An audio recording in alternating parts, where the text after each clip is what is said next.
Hey, what's going on, everyone? This is Agent Clyde, Black Bahni Bay, we back. and we're doing a movie review. It's been a while, and well, we've been busy working on the soundtrack and getting this movie together for our own series. Yep. But we decided to watch a movie called The Magical Mystical. The Society of the Magical Negroes. There you go. And it was The David. Americans It was did that. definitely David Allen Greer and Justice That Smith. is, yeah. Okay, I told okay. you his name was Justice, the same That's crazy. motherfucker from the Pokemon movie. Anyways, how y'all been? We're here tonight, chopping it up with you. You probably hear the music in the background. We just finished watching it. Yep. And let's just say, stay past 17 It minutes in takes the a movie. while. It's a warm up. Oh my That God. First 17 minutes. We literally. We thought it was a coon movie. We thought So it was we like cut How to it off. Be Coons. So And we, then had, Why did we even think about let's watch it? What was the moment you had earlier it was. when we were at when we were out to eat? Oh yeah. So I'm sitting there thinking, I'm like, okay. I had a moment, and I was thinking, like, what if? Just. I was like, Bonnie, wait a minute. What if they flipped the script so hard, it's not what we thought it was, because Right. we didn't think what it thought it was when we first booted it, No. and then we watched it in the theater, and it's like, okay, we gotta go back because we only stayed for Yeah. 17 minutes. Yeah. So then we went back to another matinee, and it's like, Literally, if you just go Yeah. 25 minutes in, it would have just. It If we needs- had just stayed you need 25. Give it. 25 No, minutes. you know what? Let's just call it even 30.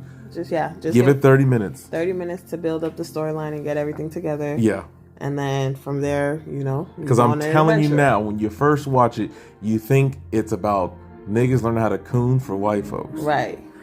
But And then, spoiler alert, ready? Spoiler alert. well, we shouldn't because it's still relatively new. Well, that's what I'm saying. Spoiler alert. They're listening to this and they're okay with that. Because Okay, it's well, a if hot- you're listening past this section, Yeah. then whatever I tell you what, said I'm gonna give you- is what's said. It's 2 minutes in. I'm going to give them 5 seconds to walk away. So 5, 4, 3, 2, 1. Okay, so the movie kicks in gear after 30 minutes, and you figure out there's a society of Negroes that try to make white folks happy.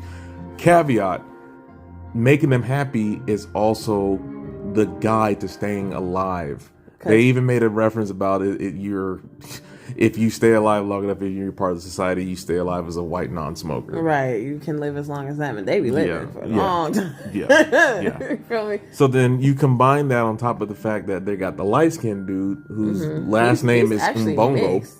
Well, he's definitely white and African because the last name is like Mbongo or something like that. Okay, Remember his name is Aaron Mbogo or something like that. Yeah. And before I'm gonna let Bonnie spill on this because they for some reason they were just targeting Ghana. I don't know. Hold on, because you had a theory. So just get your notes right because I'm about to let it go for you. Okay. I'm just giving them the scientific. Well, I'm giving them my perspective from being the editor. Okay. So you move forward past that. The plot is about him getting his first client, and which was weird because he said you got a client with a double wand. That's rare. Usually you don't get that on your first go, but Right, okay, on your we'll see first how. client. Yeah, we'll see how you go. And then obviously there's a love interest that comes in. Her name is Lily. And then what happens is he starts digging on girl. He throws a couple of slides into course. the people are back. Here we go. Oh So my this is going to have to be God. short. So I'm going to cut it short because I don't have the professional microphones on right now. And the people just showed up. So you're probably going to hear all this shit in the background. You're going to hear them stomping like So, elephants. God, I'll end it with this. It's a good story if you get past 30 minutes. Trust me, it is definitely a matinee for me. That's my rating, but I'm going to let Bonnie get into it because, like I Okay. said, they really So, went after Ghana kind of They are hard. working for this tech company that's similar to like Facebook, right? But it's Facebook, not, MySpace. It's not Facebook or MySpace. Yeah. But it's it's like a prop company that they all work there, all that stuff. Great, whatever. They have a literal controversy where it's literally called Ghana Gate.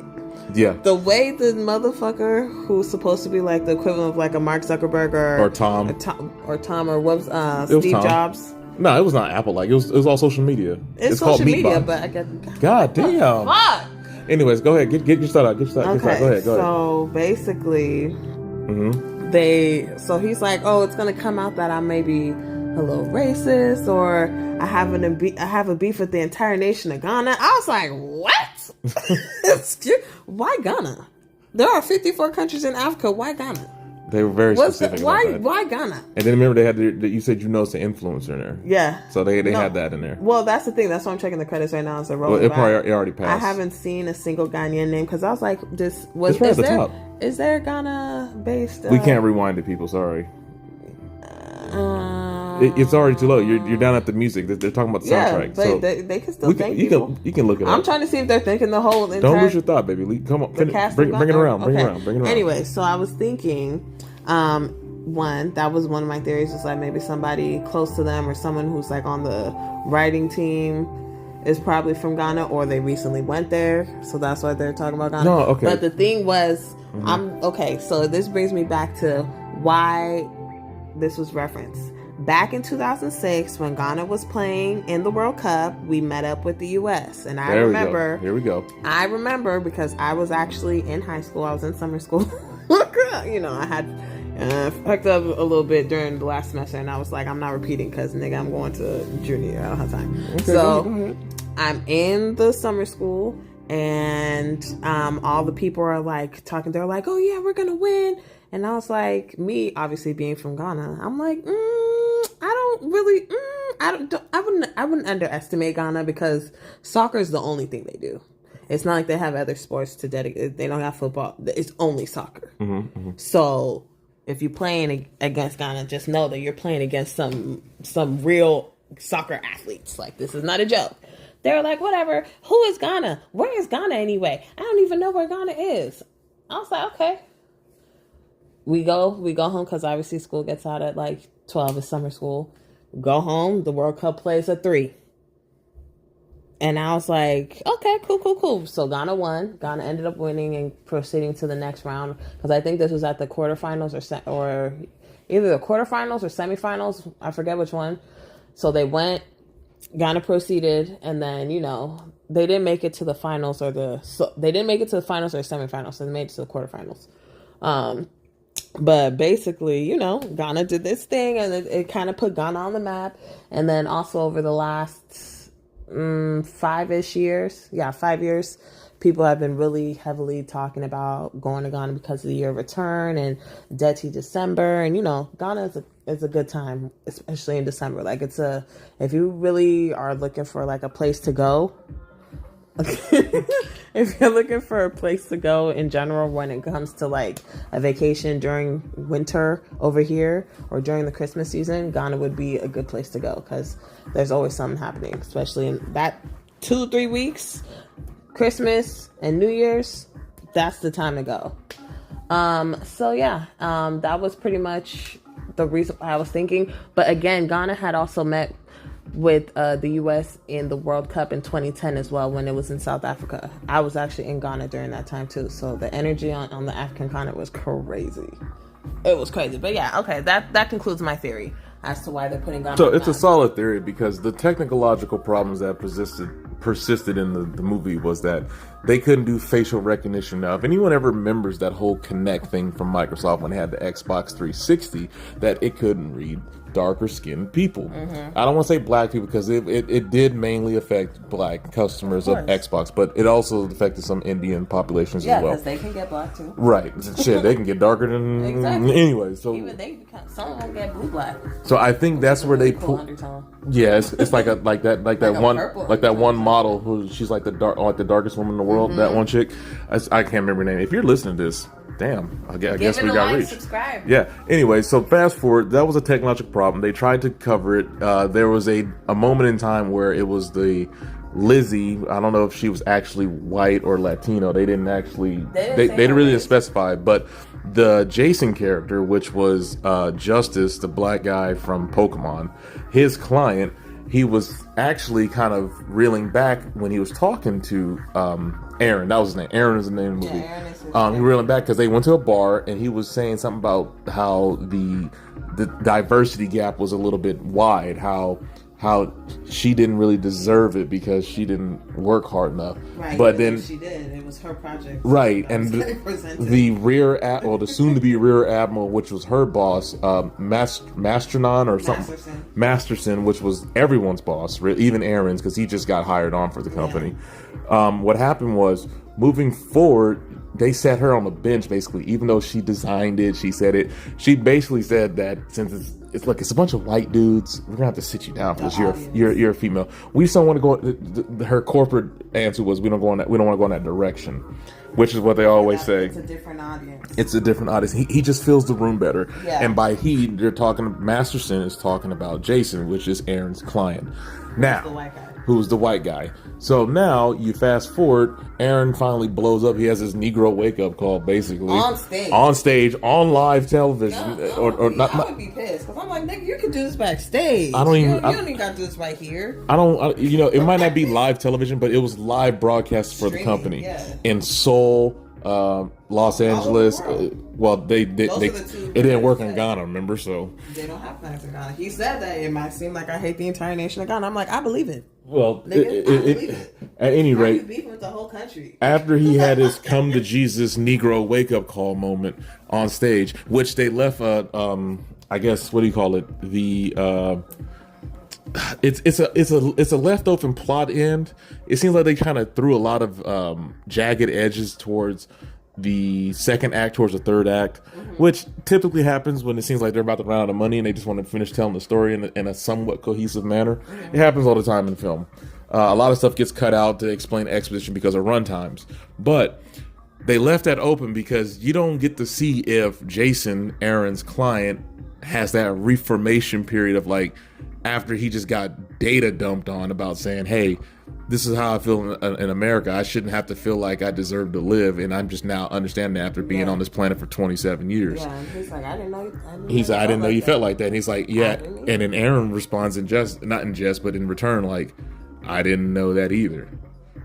Like and then that sparked a notion within the society, which, by the way, operated on unity. Let's just be clear. There was a unity factor for how their technology and their magic worked, but it was all based upon keeping white people happy. But what happened was when Dave Allen Greer's character, which his name was Roger, shows up, tries to erase the memory because there was a woman before, Tanya, who broke the code, and they erased her memory because she told off and banned her. So fast forward towards the end of the movie where Dave Allen Greer tries to go ahead and wipe Justice's memory. I should use their stage names. When Roger tries to wipe Aaron's memory, it fails because the first time he kind of hesitates. He's like, okay, he's like, I really want to know how you're gonna function in the world. You don't have a job, you're not gonna remember anything because that's what the spell does. But the second time he actually does, and you hear the little noise. It's like when something doesn't work on your phone, or like when something doesn't work on your computer, like a MacBook or PC, and it makes that noise. Like, you can't do this. It was very subtle. Like I think they had to boost the audio a little bit on the last one. So when that happens, the notion, that's what they called it. It was a notion was passed when Justice stood up for himself and basically told off someone in mass, because again, it wasn't a one-off like how Tanya's was. Tanya was a 1v1. This was like 1 versus 100 or 1,000 or however many people were looking at. Because they were live streaming it. So once that happens, the film actually speeds up to Lily being Lizzie. Oh, excuse me. Yeah, Lizzie. Thank you.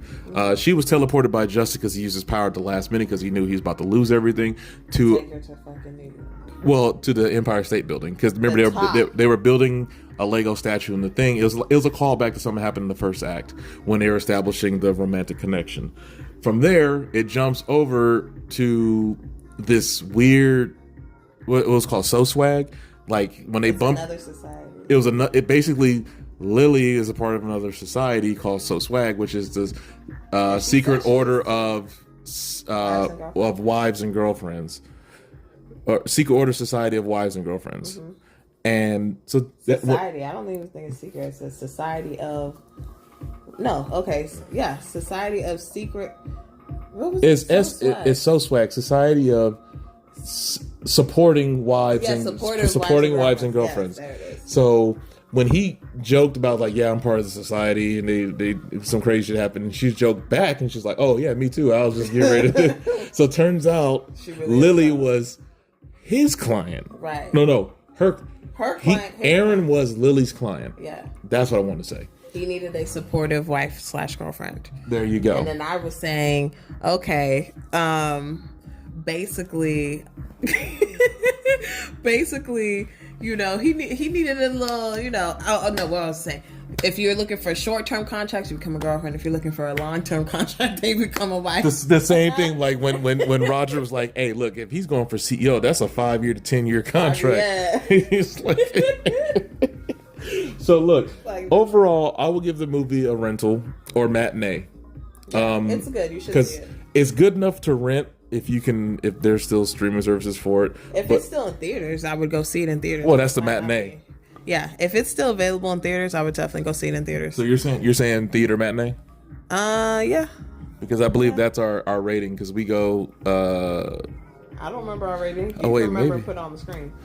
I'm probably not gonna edit that. But anyways, okay. I'll probably edit for the next one once we actually work out a rating system. But anyways, that's pretty much it for that movie. It's the American Society of Magical Negroes. You heard it from her. All right, this is Agent Clyde. I'm signing out. And Black Bonnie Bay, we out here. Yep, thanks for listening. They're not like, oh my God. Okay, 15 minutes and we almost made it. You had to throw in the Kendrick. Cut it off, we done. Okay, bye. If you interfere with her or your client, you could have your memory erased. You won't even remember she existed. Even though we might never see each other again, I need you to know that what we had was real. I'm curious to see how you gonna make it out of all this.